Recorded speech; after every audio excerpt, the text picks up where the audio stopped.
In the sprawling, sun-drenched city of Miami lived a young woman named Cassandra Winters. To the wealthy family she served and the hurried staff she worked alongside, she was nearly invisible, just another nanny pouring her life into children who would never call her mother. 5 in the morning. Still darkness outside the Blackwood mansion. Cassandra's alarm vibrated silently against her wrist, and she rose from the converted closet they called her bedroom, moving through corridors designed to keep people like her hidden. The hallway was cold. Her bare feet crossed the marble floor, leaving no sound, leaving no trace. Just a ghost permitted to haunt the servants' quarters. The twins were already stirring by the time she reached their room. 7-year-old Marcus and 5-year-old Sophia. She braided Sophia's hair with the same tenderness, the same practiced love that her own daughter Emma would never receive from these hands at home. The comb moved through golden strands, and Cassandra's fingers worked the 3-part braid the way her mother had taught her 23 years ago. Muscle memory. Heart muscle. Both moving in patterns worn smooth by repetition and loss. "You pull too tight," Sophia said, not unkindly. Just stating a fact. A child's honesty. "I know, sweetheart. Almost done." 3 rooms away, in a borrowed bedroom across town with a cousin who tolerated the arrangement, Emma was waking without her mother. Cassandra did not know if her daughter had eaten breakfast. She did not know if Emma's homework was finished. She did not know if her 8-year-old was lonely. In the kitchen, Cordelia Blackwood's voice cut through the morning like a blade wrapped in ice. "The twins need fresh fruit. Not the frozen kind.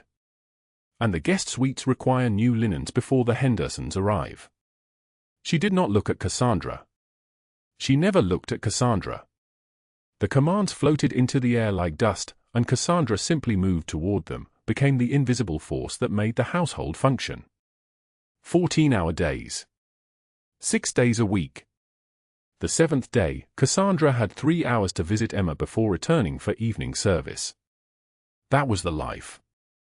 That was what remained after the fire. The fire had taken everything else. Her apartment. Her modest savings built on overtime and self-denial. The threadbare security of a life constructed on honesty and long hours. What the flames did not consume, the insurance company denied. What remained fit inside a single canvas bag, 3 changes of clothes, some undergarments, and a photograph wrapped in plastic and sealed with tape. Her late husband, Marcus Sr., stood in that photograph with his arm around young Cassandra, both of them smiling in front of their first apartment. A place that no longer existed. A man who no longer existed. A marriage that had lasted for beautiful years before the car accident that should have killed him took 6 months to accomplish what the road could not finish. $78. That was what remained in her account after paying rent on the room that used to be a closet. $78 until her next paycheck in 14 days. And Emma's school had called yesterday. Her voice had trembled through the phone like a candle in the wind. "We have an opportunity for Emma. A specialized program. Only 10 students selected. She qualifies based on her academic performance, but we need commitment by December 1st. The cost is $150,000. Cassandra had not responded. She could not. The number seemed to exist in a different language, a different realm of mathematics where anything was possible except the particular thing she needed. $150,000. She had 78.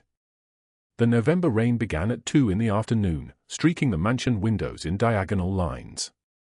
Cassandra folded Cordelia's linens in the laundry room, counting the threads in her mind, counting the days between now and December 1st, counting all the ways a mother could fail her child. The phone in her pocket held a text message from Marcus, Cordelia's son, which she had accidentally received while setting the table. It read, "Poker game at Biscayne tonight. Father's money on black. Mother needn't know." She had deleted it immediately, as though deleting the message could delete the existence of truths she was not supposed to understand. The mansion kept its secrets. The Blackwoods kept theirs. And Cassandra moved through all of it like a woman who did not exist. Then the phone rang in the main office. Cordelia's voice, sharp and summons-like, called for someone to bring the car around. An event across the city. Cassandra was instructed to remain in the house with the sleeping children. She nodded. The rain intensified. By 8 o'clock, the mansion was empty. The staff had diminished to skeleton crew. Cassandra sat in the converted closet and removed the photograph of Marcus from its plastic wrapping. She did this every night. The ritual never changed. She traced his face with her index finger, touching the place where his smile met his eyes. The photograph was the only thing she possessed that time could not take away. It was fading. Even that was being erased. At that same hour, across the city in a chapel of brutal white stone and soaring arches, something else was unraveling. Vincent Caruso arrived in a custom black tuxedo that cost more than Cassandra's entire annual salary. His wheelchair, silver and gleaming, positioned itself at the altar with the precision of military formation. 200 guests filled the pews. Rocco and Pietro flanked the entrance, motionless in their dark suits, their eyes scanning the room like men who had learned that danger announces itself in the spaces between heartbeats. The bride's entrance music began. The chapel doors remained closed. Vincent's hands gripped the wheelchair arms. His knuckles were white. His jaw was locked so tight that the scar running from his left eye to his cheekbone seemed to deepen, becoming more pronounced, more violent. He had not been in this chapel in 17 years. He had not intended to be here now. Yet he was. And the doors remained closed. 5 minutes passed. 10. The music stopped. Whispers rose from the pews like a storm gathering before the thunder. Cell phones appeared. Someone stood to leave. Someone else grabbed their arm. The priest looked toward the back of the chapel, his expression shifting from patience to something else entirely, a question mark wearing the face of a man who had participated in enough scandals to recognize the shape of this one. Rocco leaned toward Pietro and spoke in a whisper that only his partner could hear. She ran. The bride had run. Vincent did not move. His dark eyes, grey storm dark, remained fixed on the empty aisle where someone who had promised to stand beside him had chosen instead to disappear. The irony was not lost on him. The symbolism was crude. A woman who could not commit to him had made her statement with terrible clarity. His paralyzed legs, the wheelchair, the empire built on fear and loyalty and ruthlessness, none of it had been enough to keep her from leaving. "Perhaps we should," the priest began. Vincent's voice cut through the chapel like a blade. "We wait."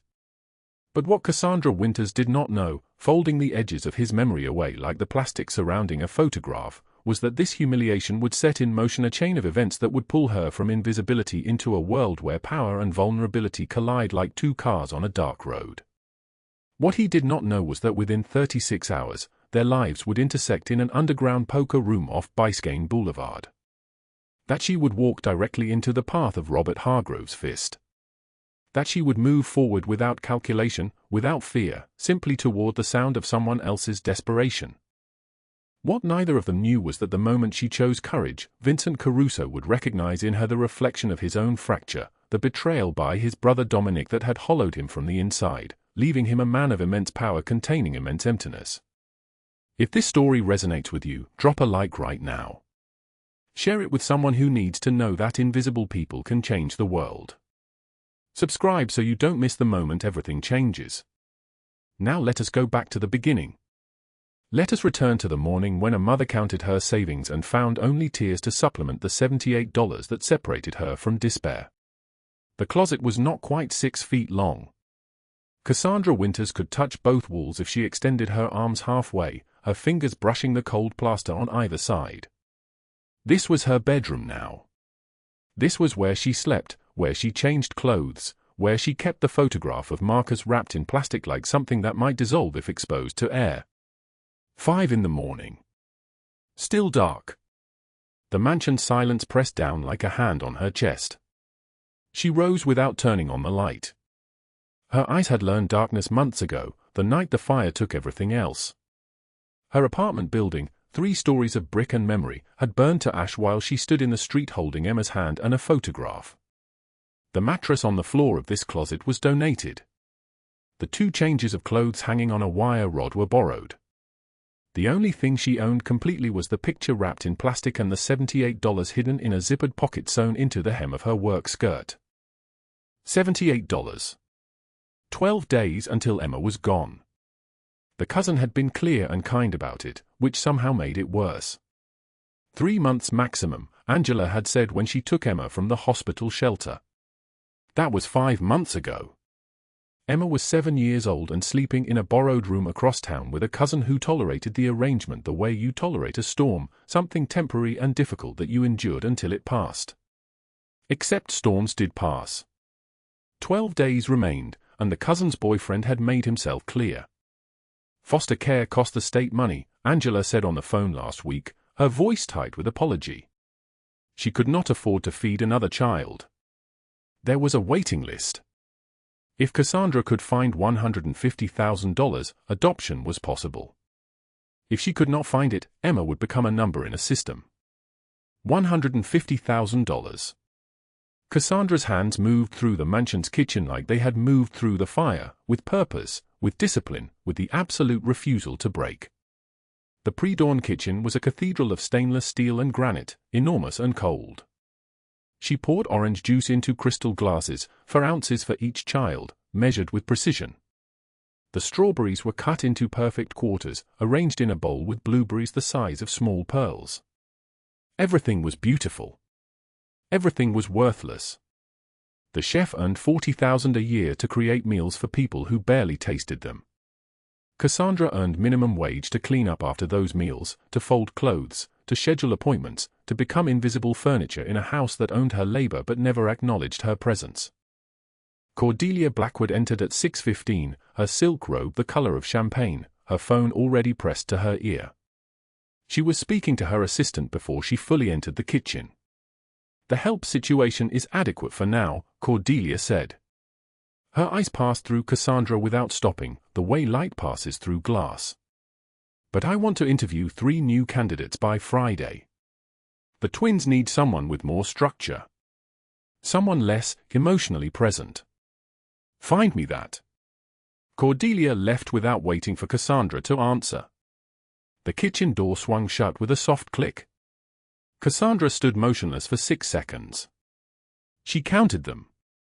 1 Mississippi, 2 Mississippi, 3. Her hands did not shake. She had trained them not to shake. She had trained her face to remain neutral, her breathing steady, her presence so small that people forgot she was in the room at all. This was the skill that had kept her employed for 5 months. This was the skill that was slowly erasing her. The twins arrived at 6:30, twin 6-year-olds named Marcus and Lily, their names a knife twist she had learned not to acknowledge. Marcus was the older by 4 minutes. He climbed onto the high stool at the kitchen counter and asked, "Why doesn't your daughter live here with us?" Cassandra's throat tightened. She set his orange juice in front of him with a steady hand. "Emma is happy where she is, sweetheart," she said, each word a small careful thing. "She's having an adventure with her cousin Angela." "But don't you miss her?" Lily asked. She was 4 years younger in emotional development than her biological age, with a question mark face and eyes that saw too much. Every single day, Cassandra said, and that was true, and she moved past it before the truth could crack her voice open. "Now eat your strawberries. Your piano lesson is at 2 o'clock. At 2 o'clock, she drove them to the music school in the heated luxury sedan that belonged to Cordelia, the kind of car that cost more than her annual earnings. She sat in the waiting room while they played their pieces, Marcus's fingers stumbling through a beginner sonata, Lily's hands too small for the keyboard but reaching anyway. The music teacher smiled at the children and did not acknowledge Cassandra's existence. In the afternoon, while the twins napped and Cordelia lunched at the country club, Cassandra found the pantry. It was the only room with a door that locked from the inside, a small dark space lined with imported chocolates and canned goods and things that cost more than rent. She pulled out her phone and dialed the number she had memorized. Angela answered on the second ring. In the background, Cassandra heard cartoon voices, the sound of a child's laughter. That laughter was Emma's. That laughter was 7 years old and lived somewhere else now. "Hi, Cass," Angela said. She sounded tired. "Can I talk to her?" There was a pause. There was always a pause now, a hesitation that had not existed 5 months ago. Then, "Emma, your mama's on the phone." The sound of running feet. The phone being grabbed. Emma's voice flooded the small dark pantry like light. "Mama? Mama, when can I come home?" Cassandra's throat tightened. She pressed her palm against her mouth, holding the breath steady, holding the voice steady. "Soon, baby. Very soon. I promise." Angela says maybe not soon. Angela says maybe I'm going somewhere else. The words fell into Cassandra's chest like stones into water. "Not if I can help it," Cassandra said. "Not if I can help it, Emma. How is school?" They talked for 6 minutes. Emma described a painting she had made with colors for sad days. She described a field trip to the library. She described missing her mama and missing her home and missing the way things used to be. When Angela took the phone back, her voice had softened. "We're managing," Angela said. "But you know the situation. You know what's coming if." "I know," Cassandra said. "I know. Thank you for loving her." She hung up and sat in the darkness of the pantry, surrounded by expensive things, with $78 in her pocket and no way forward that did not involve losing everything again. That night, November rain hammered the mansion roof like 1,000 fists demanding entry. Cassandra lay in her closet bedroom with the photograph of Marcus, her Marcus, not the twin, but her husband, dead in a car accident 2 years before the fire, wrapped in plastic, pressed against her chest. She did the math again. $78 times nothing equaled nothing. Even if she worked extra shifts, even if she did not eat, even if she sold her body on Biscayne Boulevard, and she had considered this, had actually considered this, she would reach maybe $20,000. $150,000 was a galaxy away. But Cordelia's driver, a man named Fernando who sometimes spoke to her, had mentioned something last week. Underground poker games. High stakes. People losing money that meant nothing to them, fortunes that changed hands in a single night. He had mentioned this while driving her back from the grocery store, the way you might mention the weather. He had mentioned an address off Biscayne Boulevard. He had mentioned that servers made good money if they knew how to move through a crowd without being seen. Cassandra understood the art of not being seen. 3 blocks away, across the bay where the lights of Miami stretched like a false promise, Vincent Caruso sat in his penthouse and stared at wedding invitations he had personally designed. 2,000 invitations. Sent to the city's most powerful families. An announcement that despite the wheelchair, despite the betrayal by his own brother, despite the bullets and the blood and the nights he could no longer feel his legs, Vincent Caruso was still a man to be reckoned with. The invitations were now useless. Rocco entered without knocking, the way a man does when he has been with another man long enough to dispense with formality. He was broad-shouldered, built like a wall, with grey threading through his dark hair and a scar running from his left eye to his cheekbone like a map of violence. "Boss," Rocco said. His voice was low and careful. "We have confirmation." Vincent did not look away from the invitation in his hands. The lettering was gold. The paper cost $12 per sheet. "She left the country yesterday," Rocco continued. "Her father orchestrated it. The senator didn't think you were worthy of the family name. Not after." He stopped. He gestured vaguely toward Vincent's legs, the wheelchair, the lower half of his body that had not moved with intention in 4 years. Vincent's right hand closed into a fist. The invitation crumpled. "Not after my brother's betrayal left me like this," Vincent said. His voice was flat and final like a headstone. "For years ago. The Volkov family ambush. Dominic sold our roots to them, thought he could steal my territory and run it better. Thought he was smarter than me." The penthouse was silent except for the sound of rain on the windows, rain that fell like judgment. "What did you do?" Rocco asked, though he knew. He had been there for all of it. "I gave the order myself," Vincent said. You put the bullet in his head. My own brother. I felt more when I pulled the trigger than I felt anything after the bullets from his betrayal tore through my spine. He turned to face Rocco, and in the dim light of the penthouse, his eyes were the color of winter. So we do not cry about a senator's daughter who did not have the spine to stay. We do not allow our empire to crumble because a woman preferred her father's approval to the most powerful man in Miami. We show the city that Vincent Caruso is still Vincent Caruso. Pietro appeared in the doorway, smaller than Rocco but faster, built like a knife. His suit cost $4,000. His shoes cost $1,000 more. His face showed the kind of exhaustion that came from loyalty to a man who did not break. There is a problem, Pietro said. Hargrove's crew is running product through our poker rooms. Fentanyl. Moving it without tribute, without respect, without asking permission. Vincent's jaw tightened. Robert Hargrove, Vincent said. The one who works women until they break, then throws them away. The same, Pietro confirmed.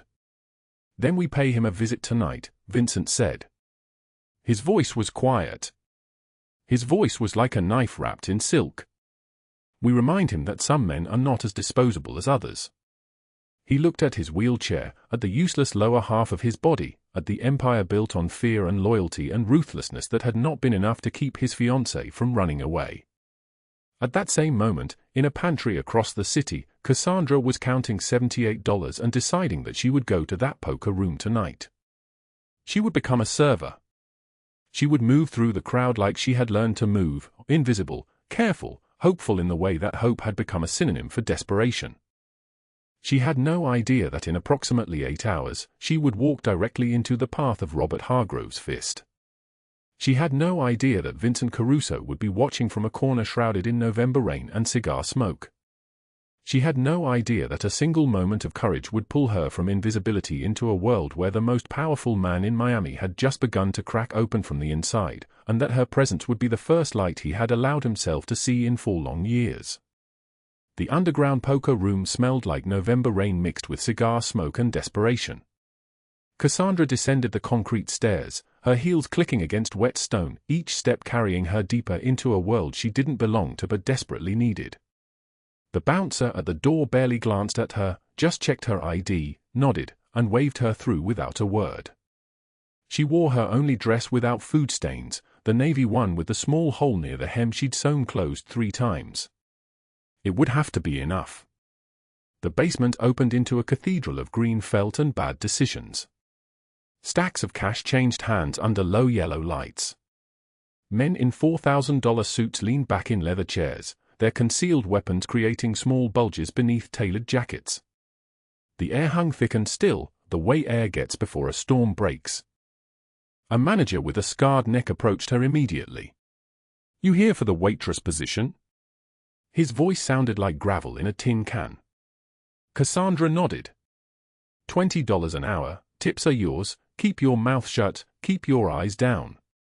You see nothing, you hear nothing, you talk to nobody about what happens in this room. Understand? She tied an apron around her waist and became invisible. This was something she'd mastered in 6 months of living in Cordelia Blackwood's house, the art of existing without being present, of moving through spaces like a shadow that had learned to hold its breath.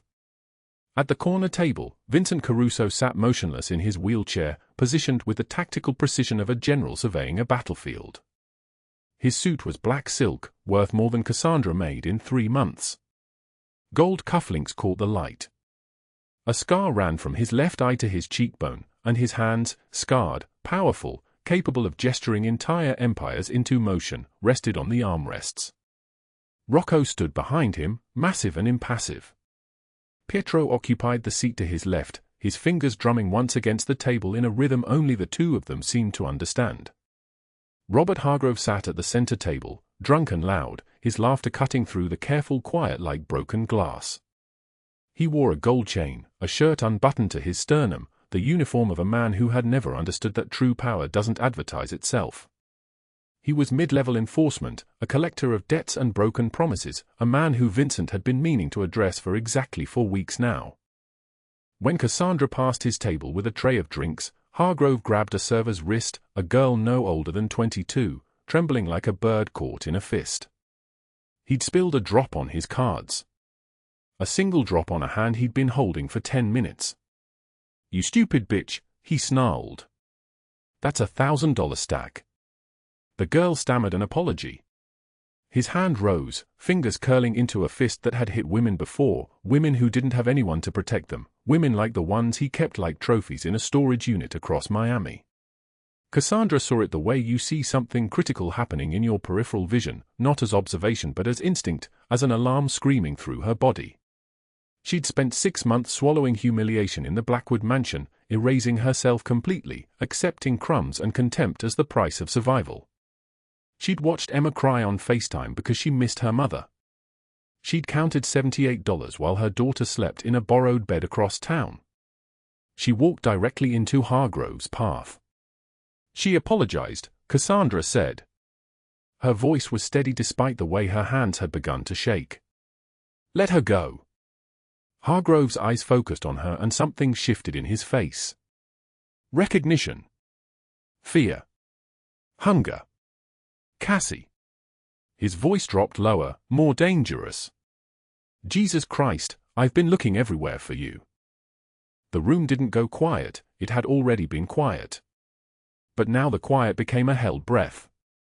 Every man at every table understood that something had crossed a threshold from business into something personal, something that belonged to no one but the people involved. "You owe me," Hargrove said, stepping closer. 2 years you've been hiding. You think you can just walk away from me?" His hand reached for her throat with the casual certainty of someone who had done this before.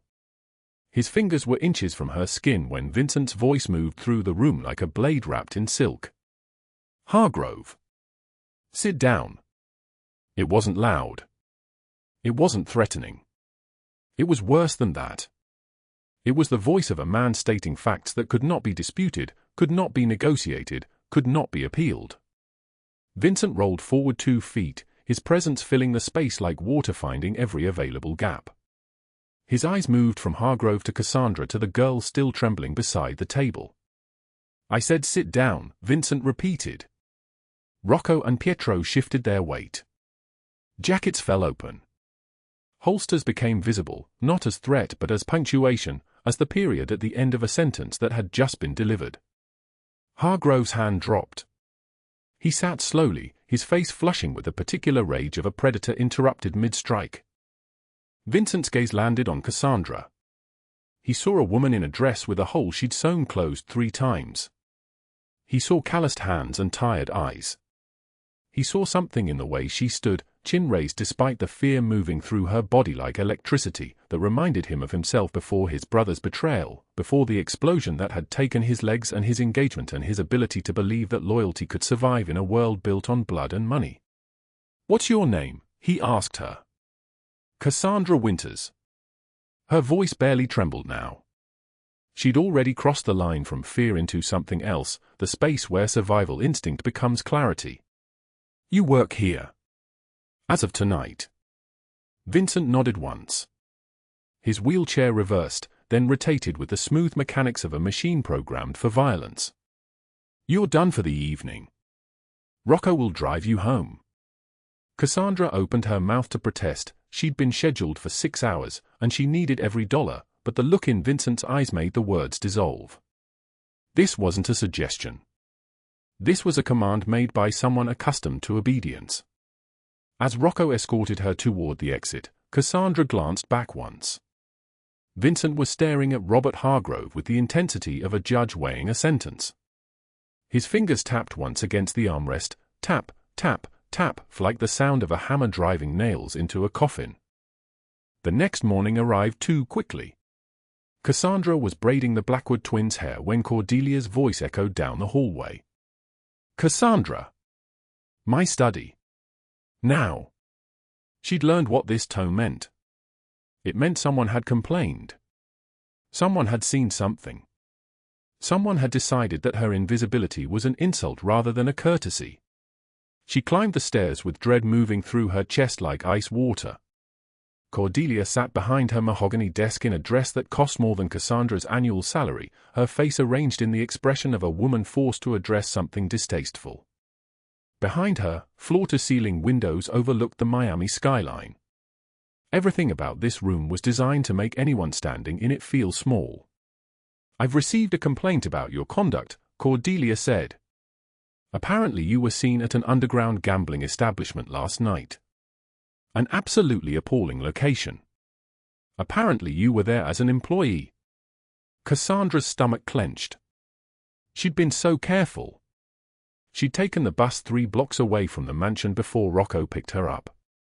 She'd changed clothes in a gas station bathroom.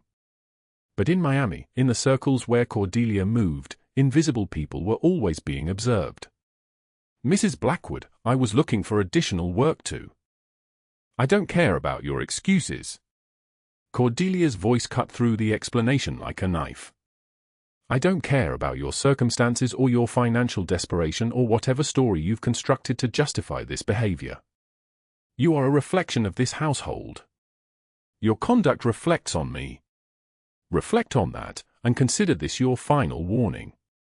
Cassandra nodded and left without another word. She returned to the twins' playroom, closed the door, and sat on the carpet where she and Emma had played 3 weeks ago when her daughter had been allowed to visit. She pulled out the photograph of Michael, her husband, dead 3 years, his face preserved in fading color, and whispered words the photograph couldn't hear. I'm trying so hard." That evening, a black Mercedes appeared in the mansion's service driveway. The engine cut off.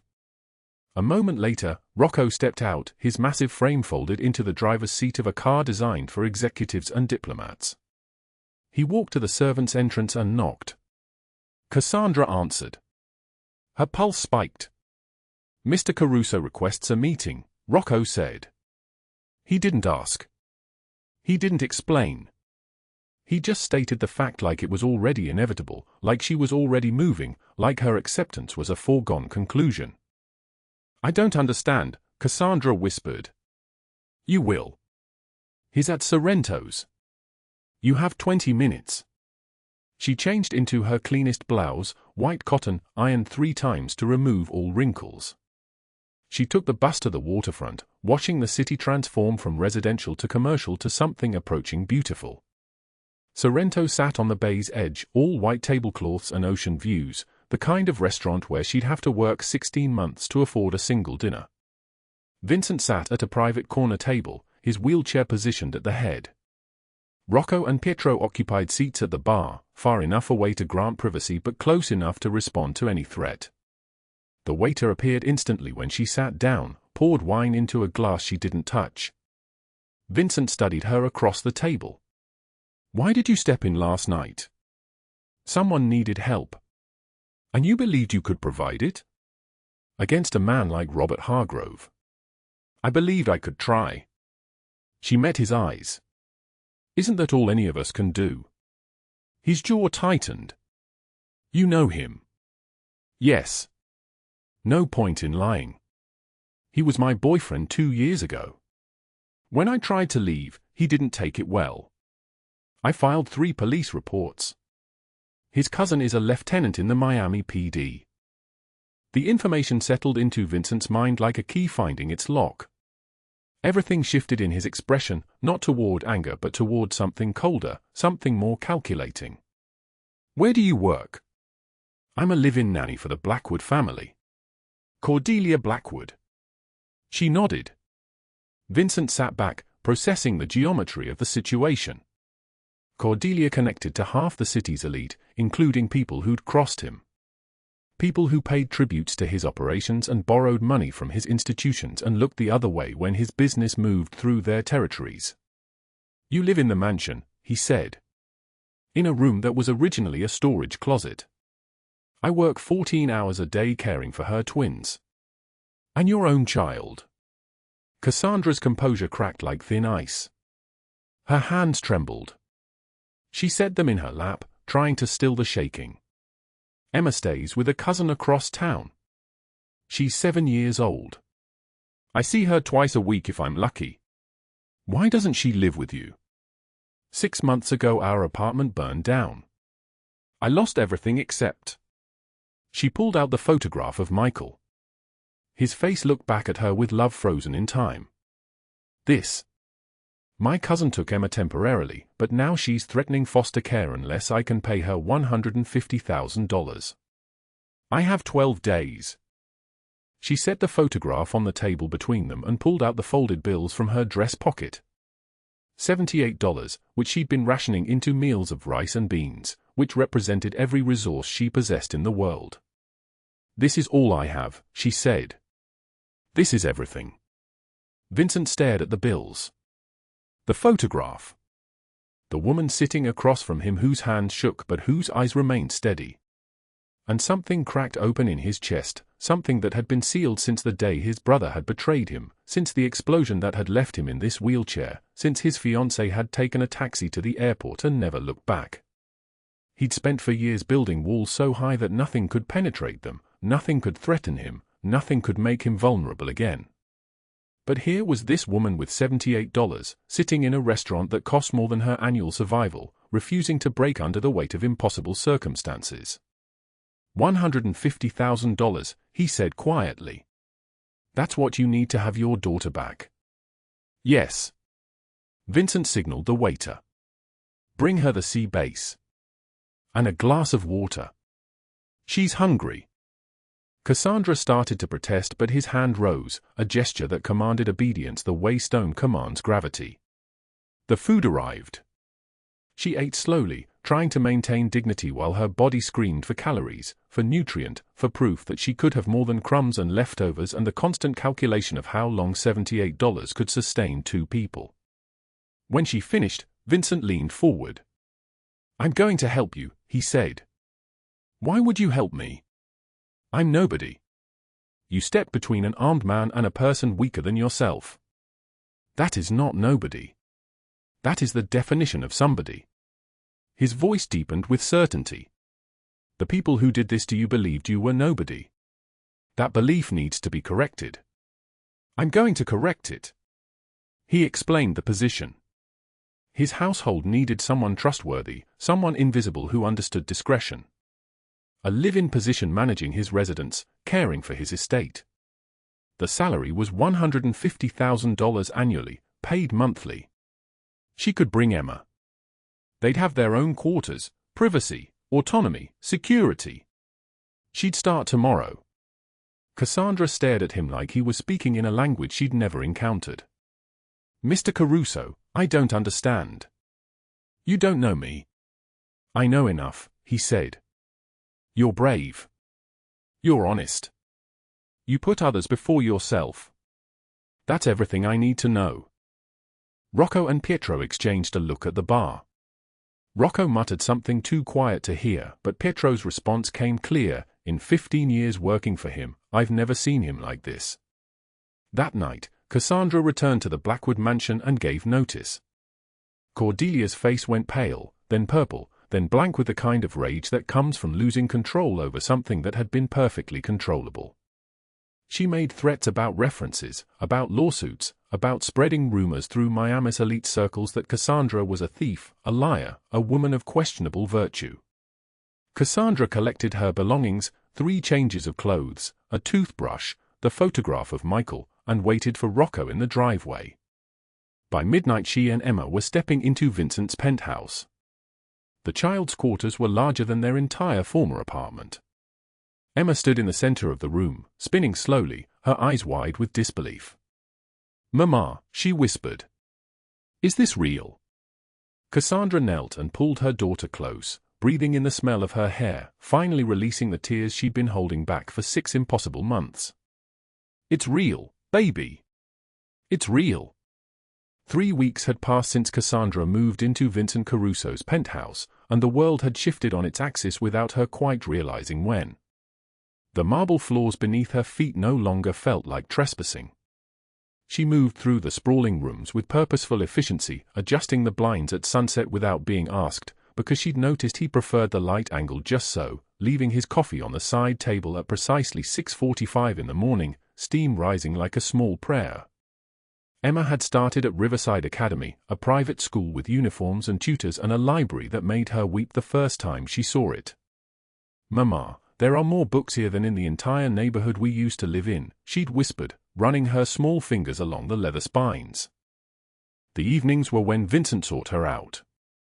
He would request her opinion on dinner menus, not as an employee's suggestion, but as a genuine question, leaning forward in his wheelchair with an intensity that made her heart stumble. "What does Emma like? What brings her joy? I want her to have joy." He asked about her schooling, her teachers, her dreams. He watched Cassandra with an expression she couldn't quite name, something that looked like hunger and sorrow braided together. One November evening, the rain hammering against the penthouse windows like desperate fists, he asked the question she'd been dreading and hoping for simultaneously. "Tell me about him. Your husband." She reached into her pocket and withdrew the photograph, wrapped in plastic now but still creased from being carried through fire and poverty and months of invisible labor. The image showed a young man in firefighter gear, Michael, his smile bright enough to burn. His eyes held the same gentleness she saw sometimes in Vincent's expression when he thought no one was watching. "He died in a building fire 5 years ago," Cassandra said, her voice trembling like a candle in the wind. "He saved 8 people that night. 8. He carried them out one by one, made sure they all got medical attention, and then the building collapsed while he was inside." Vincent looked at the photograph for a long moment. The sound of rain filled the silence between them. "You loved him," Vincent said. "Not a question. I did. I still do. But he's gone, and Emma needs me here. She needs someone who stays." Cassandra placed the photograph on the table between them. Their hands were close enough that she could feel the warmth radiating from his skin.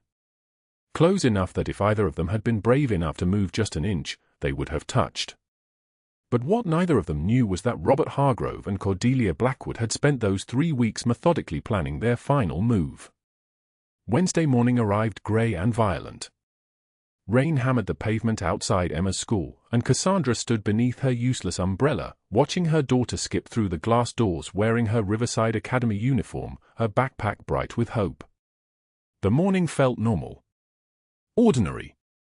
Safe in a way that made her exhale for the first time in months. She turned from the school entrance. The movement took less than 3 seconds. A black sedan pulled to the curb. The door opened. Robert Hargrove stepped out, and the world tilted. His face had changed since the poker room, harder, hollowed out by rage that had nowhere to go except inward. 2 men flanked him, the kind of men who hurt people for money and felt nothing afterward. Cassandra's phone was in her hand before her brain caught up to her instinct, but Hargrove's laugh was bright and terrible.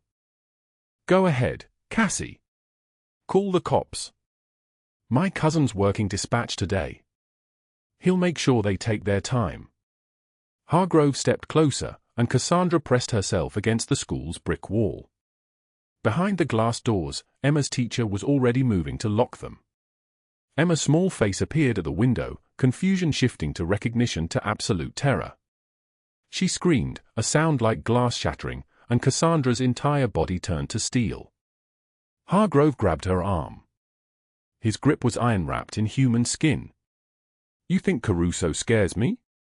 He's a cripple playing at power. You're coming with me, and we're going to remind him what happens when he takes what's mine." Cassandra fought. She drove her elbow backward, twisted her hips, used every technique she'd learned in the self-defense class Vincent had insisted she take the week after hiring her. Hargrove snarled and wrenched her toward the sedan. One of his men raised a gun, the barrel pointing at the school doors where Emma stood screaming. Then everything detonated into motion. A black SUV screeched around the corner, tires shrieking against wet asphalt. Rocco and Pietro emerged like death itself, taking human form, weapons already drawn. The sound of safeties clicking off was louder than the rain, louder than Emma's screams, louder than Hargrove's curse. He made a split-second calculation that his odds had just collapsed entirely. He shoved Cassandra toward his sedan, threw himself behind the wheel, and the car rocketed forward. Pietro pursued in the second SUV while Rocco sprinted toward the school, his face carved from stone, his purpose absolute. Through the roaring in her ears, Cassandra heard Rocco's radio crackle. Vincent's voice emerged, steady as death itself, secure her. "Bring him to me." Rocco scooped Emma from the arms of her terrified teacher and held her against his chest while she wept. Cassandra was pulled from the sedan before it had fully stopped, shoved into Rocco's vehicle. She reached for Emma, and her daughter's arms locked around her neck so tightly she couldn't breathe. I'm sorry, I'm sorry," Emma sobbed into her shoulder. "Sure, baby. We're safe. We're safe." But Cassandra's own heart was shattering into pieces. At Vincent's office downtown, Cordelia Blackwood sat across his desk with the composure of someone who believed herself untouchable. She'd requested an audience under the pretense of a business proposition. The irony was exquisite. She had no idea that everything was already burning. She was explaining something about commercial real estate opportunities when Vincent's phone buzzed against the mahogany surface. He glanced at the screen. His entire body went absolutely still. The message read, "Cassandra taken. Hargrove. Pursuits active." Cordelia continued speaking, unaware that she was addressing a man whose world had just inverted. "I understand you've employed my former nanny. I'm prepared to offer a substantial finder's fee if you'll release her from your household, as I've decided to rehire." "Get out." Vincent's voice had dropped to something lethal. Something with teeth. Cordelia blinked. "Excuse me. You conspired with Robert Hargrove to abduct someone under my protection." Vincent's fingers were steady on the arms of his wheelchair, but his knuckles had gone white. "Did you truly believe I wouldn't find out? That there would be no consequences?" Cordelia's composure fractured like cheap glass. "I have no idea what you're referring to." "I would never." Vincent raised one hand. 2 guards entered immediately, seized her arms. She began screaming denials, threats, claims of slander, but Vincent was already looking past her. "Take her to the basement. Make sure she has a front row seat to what happens next." 3 blocks away, Petro's vehicle chased Hargrove's sedan through Miami's rain-slicked streets. The speedometer climbed to 80, 90, 100 miles per hour. Traffic scattered like startled birds. Petro's voice crackled steady over the radio, calling out coordinates, street names, directional changes. Vincent's men mobilized with the precision of people who had trained for exactly this scenario. 12 men in black tactical gear moved like ghosts through the November rain. They breached the warehouse in Little Haiti at exactly 11 o'clock p.m., weapons drawn, movement synchronized to the split second. Hargrove had dragged Cassandra inside, had tied her wrists to a wooden chair with rope that bit into her skin, had begun his ranting about possession and obsession and the fundamental wrongness of her being alive without him. His fist was raised when the lights cut out. In the darkness, there was only the sound of rain on the metal roof and Hargrove's ragged breathing. Then the lights returned, and Hargrove found himself surrounded. Red laser sights painted his chest and arms and face like a constellation of imminent death. Vincent rolled through the warehouse entrance, rain dripping from his chair, water running down his face. His expression was so calm, so utterly devoid of mercy, that Hargrove's laughter came out jagged and desperate. "The cripple comes himself. You think you're going to save her? You can't even stand." Vincent moved closer. His wheelchair didn't make a sound. It had been engineered for absolute silence. "Rocco. Show him the screen." One of the men projected onto the warehouse wall footage from every security camera in Miami that had captured Hargrove in the last month. Him accepting bribes from Cordelia Blackwood. Him beating women in alleys with their hands bound behind them. Him threatening children. Him stealing from Vincent's organization. Him destroying evidence. The video played in silence except for the rain and Hargrove's breathing becoming more and more frantic. "All uploaded to the FBI servers 5 minutes ago," Vincent said quietly. "All queued to go viral across every social media platform in the next 10 minutes unless I cancel the command. 12 million views by dawn. Your name trending nationwide. Every cop you bribed is being arrested right now. Every woman you've hurt is being contacted by victim advocates. You wouldn't. Hargrove's voice cracked. It was barely a whisper. Already done. The footage went live.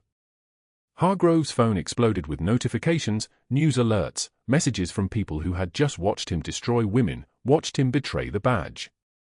His cop cousin called, screaming that internal affairs was already moving. News vans appeared outside his mother's house. Within 1 hour, 80,000 people had shared his image. Within 2 hours, 400,000. The hashtag #MiamiAbuser began trending. His mugshot from 15 years ago, from a conviction that had mysteriously been expunged, suddenly existed everywhere at once. Hargrove collapsed onto his knees, trembling like a cornered animal. His entire body was shaking. Please. Please, I'll disappear. You'll never see me again. I swear to God I'll disappear. Vincent rolled closer until they were eye to eye. The difference between a man begging and a man destroying was sometimes measured in centimeters. Death would be too quick. Too easy. Too merciful. Vincent's voice was carved from ice. You're going to federal prison for 40 years. Every one of those years, you'll wake up knowing you did this to yourself. In prison, they don't like men who hurt women. You'll spend 40 years looking over your shoulder. 40 years of knowing that you chose this. You chose to take her. You chose to hurt her. And now you're going to spend the rest of your natural life paying for it. FBI agents stormed the warehouse. Hargrove was dragged out in handcuffs, weeping, his body convulsing with sobs that looked like vomiting. Meanwhile, in Vincent's basement, Cordelia Blackwood watched the same footage on a screen. Her social standing evaporated in real time. Texts arrived on her phone from her country club friends, cancelling memberships, withdrawing invitations. Her husband's law firm issued a public statement of separation. The charity board that she'd chaired for 12 years demanded her resignation by dawn. Her children's private school called with concerns about association. The society pages that had chronicled her every movement for 2 decades suddenly ceased mentioning her name entirely. Vincent appeared in the doorway. He looked at her with something that wasn't anger, worse than anger, because it was absolute indifference. You wanted to play in my world, Cordelia. Welcome to the consequences. He didn't arrest her. Arrest would have been mercy. Instead, he ensured her destruction was social, which was far more devastating to someone like her. She was escorted out through the front entrance where paparazzi, tipped off anonymously, captured her disheveled appearance, her smudged makeup, her trembling hands. By morning, she was a pariah. By the end of the week, she'd moved to another state. Vincent found Cassandra still in the chair, her wrists raw from the rope, her body shaking so violently he could see it from across the warehouse. He wheeled directly to her and cut her bonds himself, the knife in his hands quick and sure. When the rope fell away, she collapsed forward and he caught her, his arms strong despite everything the world had taken from him. You're safe, he said into her hair. You're safe. Emma's safe. Nobody's ever going to touch either of you again. She wept into his shoulder, her body releasing 6 months of terror and poverty and the weight of invisible labor. She wept for Michael, for the fire that had taken him, for the apartment that had burned, for the months of $78 in her pocket and children who weren't hers to love and nights when she'd thought surrendering would be simpler than surviving. But mostly, she wept because she was safe. Because Emma was safe. Because someone had finally decided that her life mattered enough to fight for. The November rain fell against the station windows like bullets against glass. Cassandra sat on a bench holding Emma's small hand, watching the neon reflections blur across wet pavement. The PA system crackled overhead. Final boarding call for the 6 o'clock bus to Atlanta. She held the photograph of Michael in her other pocket, wrapped in plastic as it had been for months. The letter she'd left on Vincent's desk at 2 in the morning had said everything there was to say. Everything except the truth that would destroy her if she spoke it aloud. Emma leaned against her hip, still half asleep, clutching the small duffel bag with everything they owned. 2 suitcases. That was all.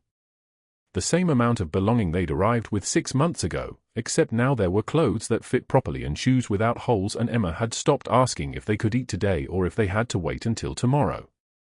Cassandra had almost gotten used to not counting pennies. Almost. "Mama, are we going on the adventure now?" Emma's voice was small, uncertain. "Yes, baby. We're going on the adventure." What she meant was, "We're running." What she meant was, "I love him and that's why I have to leave." What she meant was, "If I stay and watch him marry someone else, I won't survive it." The fire had already taken Michael. Poverty had already taken her apartment, her savings, her sense of being a person rather than a ghost in other people's homes. She couldn't survive loving Vincent Caruso. The rain intensified. Thunder rolled across Biscayne Bay like a warning. Cassandra stood, picked up the larger suitcase, took Emma's hand. They walked toward the departure gate. The bus waited outside, diesel engine idling, its yellow body bright against the dark morning. 5 minutes until departure. 4. Then the sound came. Not rain. Not thunder. The distinctive hum of a powerful engine cutting through the storm. A black wheelchair rolled through the station entrance, water streaming off its polished frame. Vincent Caruso appeared behind it, flanked by Rocco and Pietro, all 3 men soaked through their expensive suits. Vincent's eyes found hers across the terminal like a blade finding its target. He held up a letter. Her letter. His hand wasn't shaking. That terrified her more than anything else could have. "You were going to leave without saying goodbye," he said. His voice carried across the empty station like thunder. Like an oath. Like a man who was used to the world bending toward him, and who had never in his life accepted the word no. Cassandra's breath caught. "I said goodbye in the letter." "That's not good enough." Vincent rolled closer, water dripping from his dark hair. His eyes were storm gray and burning. "Emma, can I talk to your mom alone for a moment?" Emma looked up at Cassandra, seeking permission. Cassandra nodded. The little girl walked toward Rocco, who awkwardly offered her a wrapped candy from his pocket like a man attempting to defuse a bomb with his bare hands. Vincent stopped 10 feet away. Close enough that Cassandra could see the scar that ran from his eye to his cheekbone, the silver rings on his hands, the way water beaded on his tailored jacket that had probably cost more than she'd earned in 5 years of working double shifts. "I read your letter 4 times, he said quietly. Tears spilled down Cassandra's cheeks. "You shouldn't have come. I left because you thought you were invisible. Because you thought a man like me couldn't possibly want a woman like you." He held up the letter, water-spotted, creased. "You wrote that you're just the help. That I'm going to marry someone suitable. That there's no space for you in my future." "There isn't." Her voice broke. "Vincent, I'm a nanny with nothing. You're the most powerful person in this city. In a month you're marrying. I cancelled the wedding." He moved closer. His wheelchair was silent on the wet floor except for the slight whisper of movement. 2 hours ago. I called my uncle and I told him that the arrangement with the judge's daughter is finished. Done. No alliance. No marriage. No compromise. The world tilted. Cassandra gripped her suitcase handle to steady herself. "Why would you do that?" she whispered. Vincent's composure fractured for the first time since his brother's betrayal had hollowed him into something approximating a man. His jaw tightened. His hands gripped the wheelchair's wheels so hard his knuckles went white. 2 months ago I was a dead man pretending to be alive, he said. I moved through each day like a ghost. I built power because it was the only language I still spoke. I had survived my brother's betrayal by becoming harder, colder, more ruthless until I didn't recognize myself in the mirror anymore. Then you walked into my life and you stood in front of an armed man to protect someone you didn't even know, and I remembered what it felt like to want something other than survival. You made me remember that I'm still human, Cassandra. Still capable of feeling something that isn't rage or vengeance or the hollow echo of ambition. He held out his hand. His fingers were steady now. Certain. Don't get on that bus. Stay. Not as the help. Not as someone to be tolerated in my penthouse. As the woman I love. As the woman I want to spend the rest of my life looking at, because you're the only thing that makes sense to me anymore. The station fell silent. Even the rain seemed to pause. The bus's engine cut off. The doors began to close. Cassandra looked at his hand, strong and scarred and real. Then she looked at Emma sitting with Rocco, the little girl's eyes wide, her mouth forming a small O of surprise. "Emma," Cassandra called softly. "What do you think?" Emma didn't hesitate. She dropped her candy, ran over, and grabbed Vincent's hand with her small fingers. Then she grabbed her mother's hand. The three of them stood there in the fluorescent light of the Miami station, with rain hammering against the windows and the bus pulling away without them. "I think we should stay, Mama," Emma said simply.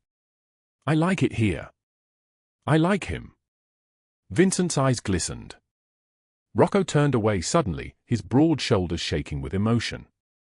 Cassandra took Vincent's hand. "Okay," she said. "We stay." 6 months later, the sky was cloudless. Biscayne Bay stretched below like hammered silver, catching the light of a sun that had burned away every storm. The wedding was small, private, exactly 47 guests in Vincent's penthouse garden overlooking the water. No political alliances. No newspaper photographers. No arrangements made by uncles and lawyers, and the machinery of organized crime shuffling pieces on a board like human beings were nothing but pawns. Cassandra stood in a white dress that was simple and perfect, her late husband's wedding band worn underneath her new one on a thin gold chain around her neck. Emma stood beside her as flower girl, 5 years old now, holding a bouquet of white orchids with the concentration of a child performing the most important task in the world. Her dress matched her mother's. She had chosen it. Vincent waited at the altar in his wheelchair, Rocco and Pietro flanking him as best men, both men dressed in tailored black suits, both men watching with the kind of loyalty that only comes from witnessing a transformation that defies logic. Behind them, the city of Miami glittered in the afternoon light, indifferent and eternal. The officiant began. "Do you, Vincent Caruso, take this woman to be your wife?" "I do," Vincent interrupted gently. "I absolutely do. I did the moment she stood between violence and a victim. I've been waiting my entire life for her and didn't know it until she showed me what courage looks like when you have nothing left to lose." The guests laughed, a sound like bells. Cassandra's hands trembled. When it came time for her vows, she spoke through tears that fell freely now, tears she'd earned through 6 months of learning to trust, of learning that being invisible didn't mean being worthless. "You taught me that love isn't about power or position or the right name or the right family. It's about who sees you when the rest of the world looks away. You took a woman who believed she was nothing and reminded her that she was everything. You gave me my daughter back. You gave me myself back. I choose you, Vincent. Every day. Every hour. For the rest of my life, I choose you." They exchanged rings. When he kissed her, the rain began again, soft and gentle, blessing rather than threat. Emma cheered. The guests stood and applauded. At the reception, the penthouse bloomed with life. Emma ran through the rooms with other children, her laughter echoing off marble and glass, a sound she'd rarely made in those months when everything was uncertain. Cassandra danced with Rocco while Pietro watched, both men treating her with the reverence usually reserved for family. Vincent watched her from across the room, his eyes never leaving her face, his hand occasionally touching the spot where she'd been standing as if checking to make sure she was real. Later, on the penthouse balcony at sunset, the city turning gold and crimson below them, Cassandra stood with her hand on Vincent's shoulder. His hand covered hers. "I still have that photograph," she said quietly. "Of Michael. I keep it framed on the shelf next to our wedding photo." "I know," Vincent said. "That's why I love you. You don't erase the past. You honor it and then you move forward." She leaned down and kissed the top of his head, breathing in the scent of his cologne and rain and something that had become, over these 6 months, the most comforting smell in the world. The photograph of Michael sat on the shelf inside, framed in silver, his young face smiling at a camera from a life that felt like it belonged to someone else now. But beside it hung their wedding photo. All three of them. Vincent and Cassandra and Emma, their faces bright with a joy that didn't come from money or position or power, but from the simple, devastating fact of being seen. Being chosen. Being loved. Cassandra Winters had spent her entire life invisible, erasing herself to survive, giving everything to people who didn't claim her, building a life out of other people's leftovers and broken promises. She had lost everything in fire and poverty and the kind of fear that hollows you from the inside out. But she had never lost the one thing that mattered. The courage to see another person's pain and step toward it instead of away. Vincent Caruso had built an empire on power and control and ruthlessness, had survived his own brother's betrayal by becoming harder, colder, more untouchable. But in one unguarded moment in an underground poker room, he had seen a woman step between violence and a stranger, and remembered what it meant to be human. Some scars never fully heal. Some losses stay with us forever, their weight never entirely lifting. But every single day we have a choice. We can close ourselves off, convince ourselves that the world is too cruel and people too unreliable and love too dangerous. Or we can open our hearts to the possibility that even in ashes, something new can grow. Even in darkness, light can find its way through. Every day we choose between fear and trust. Between closing ourselves off and opening our hearts. If this story moved you, drop a like and share it with someone who needs to hear it today. Subscribe so you never miss our next story. And remember this, you are never as invisible as you think. Someone is always watching. Someone always sees. The question is whether you'll let them in. Thank you for staying with us until the very end. We wish all of you watching good health, a joyful life, and days filled with peace and happiness. No matter how hard life gets, remember that after the rain, the sky clears. We'll see you again in the next video. Goodbye.